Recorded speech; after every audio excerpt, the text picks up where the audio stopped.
Hello and welcome back to Concierge TV, brought to you by Lives of a Woman, your place where you can enrich your life through stories, rituals, and collective wisdom. I'm Heather Porter, and we're about to dive into Future Female. This week, we're talking about stop assuming. Does anybody else find this annoying? And that's because that is our most popular article of the week. Now, there's some very interesting things that I wanted to share with you about that topic of assumptions and assuming. Assuming things is pretty much your own self-talk or your mindset or what you're thinking about the world around you. Now, what's interesting is that personal development as an industry and as a whole has actually been going down or trending downwards online. That just means that people are not looking for the word personal development as much as they used to. However, they are looking for the word mindset and self-talk, which implies that people are really wanting to know more about how to work on themselves. So e-learning and courses and motivational websites, much like livesofwoman.com, are gaining importance and popularity online. So whilst personal development might not be as big as it was before, really looking at yourself and wanting to improve your self-talk and what is internally going on inside is trending. Now we're going to move on to Di Morgan, and she's going to share an amazing little story with you to help you understand that niggling little voice inside your head and what you can possibly do to improve it.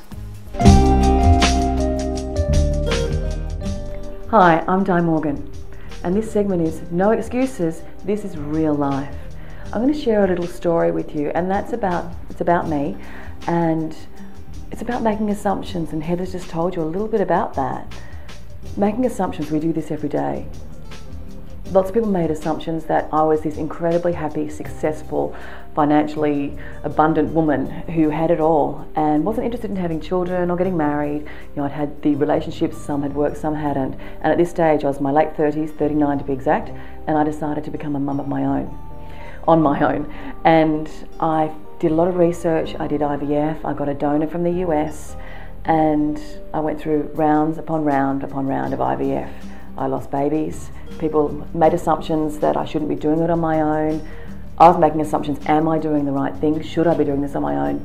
But I think the catalyst for this is that deep inside my self-talk, I'd always wanted to be a mum. And as non-traditional as it was to choose the path that I chose, I am the richest, luckiest woman in the world by having the most beautiful baby boy. Don't make assumptions about anything. Don't make assumptions about yourself.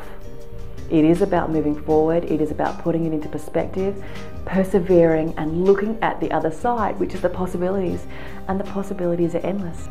I now have the absolute privilege of introducing Elli, who's going to talk to you about collective wisdom and how making assumptions can actually impact your life at the tiniest level, but make it so much more complete and greater by looking at what you're doing.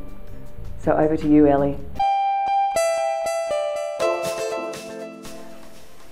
Hey, thanks for sticking with us. I'm Elli, and my segment is Collective Wisdom, and it's all about bringing what Heather and Di said into your daily life.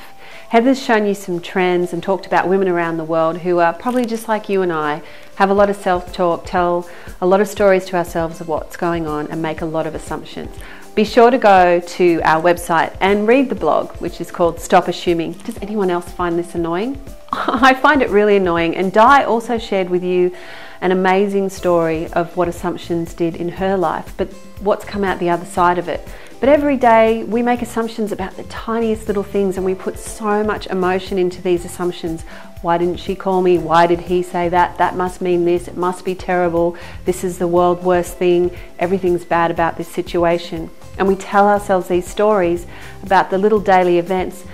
And I don't know about you, but most of the time I find these stories aren't true. And if I just took the time to not react, to hold back and find out what's really going on, it would save me a lot of emotion and a lot of heartache, and I would feel a lot better. In one of our 13 daily rituals, it's called Opposites Day, and that's actually day one. It's a free program that we offer on our website, and I really hope you check it out. And Opposites Day is all about taking something that you would have a traditional reaction to and taking the opposite.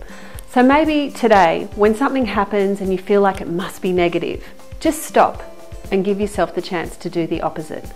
Take some time to ask some questions, figure out what's going on, look at what could be positive about this event. You never know how your stories might be impacting your life. But if you stop assuming, it actually might make a huge difference. All right, so have you got a great story to share about where assuming has gotten you in trouble and probably wasted a lot of effort and energy? Leave a comment below. It's going to make a difference to another woman. And speaking of other women, share this with a woman you love. Or go to our website, livesofwoman.com, for some great other blogs. And thank you for watching this episode of Concierge TV. Remember, you are your greatest asset.